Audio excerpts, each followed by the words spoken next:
Hi friends, welcome back to my channel. Today we are going to discuss pure culture techniques, which is an important topic for all microbiology exams including GATE Excel microbiology. Let's start the session. So, what is a pure culture? It's a culture containing only one type of microorganism, and that was introduced by Robert Koch. What is the importance of pure culture techniques?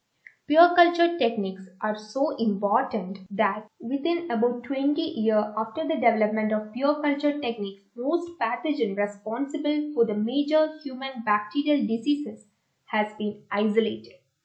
There are several ways in which pure cultures can be prepared. Before looking into the technique, let's have a brief look at the history, what happened in Koch's laboratory many years ago. During Koch's studies on bacterial disease, it became necessary to isolate suspected bacterial pathogen in pure culture. At first, Koch cultured bacteria on sterile surface of cut boiled potato, but the bacteria could not grow well. Eventually, he developed culture techniques using culture media having meat extract and protein digest. Reasoning, these were similar to the body fluids. These two terms, gelatin and agar, are so familiar for us as a solidifying agent. Although both liquid as well as solidified media are routinely used, solidified media are particularly important because they can be used to isolate different microbes from each other to establish pure culture. So there is a need for the solidifying agent. At first, Koch used gelatin as a solidifying agent, but it was having some demerits. It is digested by many bacteria. It melts at a temperature above 28 degrees Celsius. But what happened with agar is, it is not attacked by most bacteria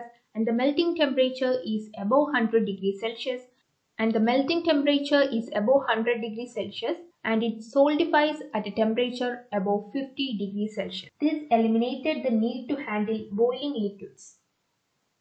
In order to grow a bacteria or any microorganism in a medium, we need culture, right? So, what is a culture media?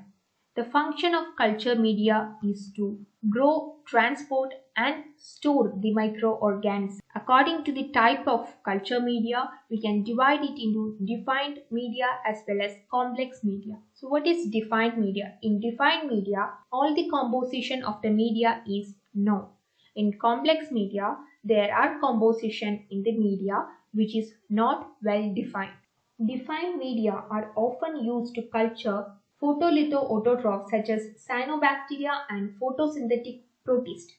They can be grown on medium containing carbon dioxide as a carbon source, nitrate or ammonia as a nitrogen source, sulfate, phosphate and other minerals. Many chemoorganoheterotrophs also can be grown in the defined media with glucose as the carbon source and ammonium salt as the nitrogen source.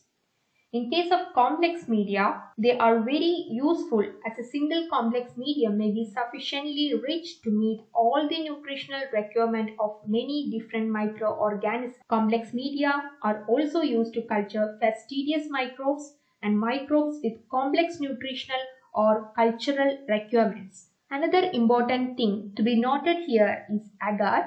As we already discussed, it is the solidifying agent used. Agar is a sulfated polymer which is composed of D-galactose, 3,6 and hydro-L-galactose and D-glucuronic acid. Now have a look at the functional type of media.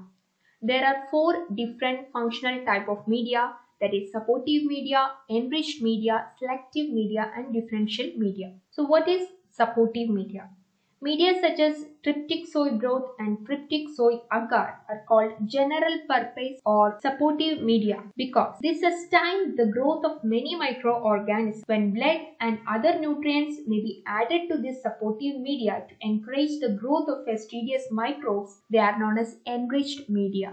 Selective media favor the growth of particular microorganisms. Bile salt or dye such as basic fuchsin and crystal violet favor the growth of gram-negative bacteria by inhibiting the growth of gram-positive bacteria. So these 3 medias, EMP, McConkey agar and endo agar, they are selectively used for the growth of gram-negative bacteria as these media contain some dyes which will inhibit the growth of gram-positive bacteria. Next is differential media. These media that distinguish among different group of microbes and even permit tentative identification of microorganisms based on their biological characteristics. Examples are EMB, blood agar, McConkie agar, and mannitol salt agar. You can expect several questions from this part, as you can see that blood agar is not only an enriched media, it is also a differential media. Likewise, EMB and McConkie agar,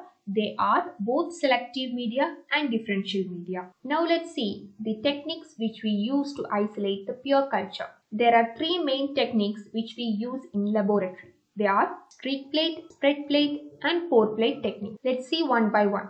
First is streak plate technique. In this technique, we will transfer the cells to the edge of the agar plate and we will start streaking in a particular pattern. After the first section of streaking, we will sterilize the inoculating loop and then start to streak again in a different pattern. Again, we will repeat the process by sterilizing the inoculating loop and streaking. Eventually, very few cells will be on the loop and single cell will drop from it as it is rubbed along the agar surface.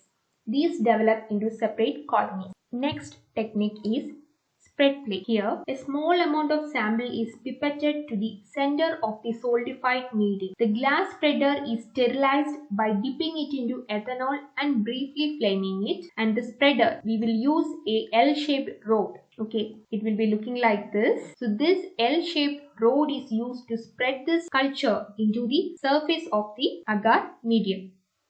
Next is pour plate technique. In pour plate technique, some of the dilutions are mixed with warm agar and poured into plate. That is, at first we will dilute the sample and the diluted sample is mixed along with the agar and then we will pour it in a petri plate. The isolated colony can be counted or used to establish pure cultures. So this is all about the pure culture technique. Hope you all understood this session. Thank you for watching.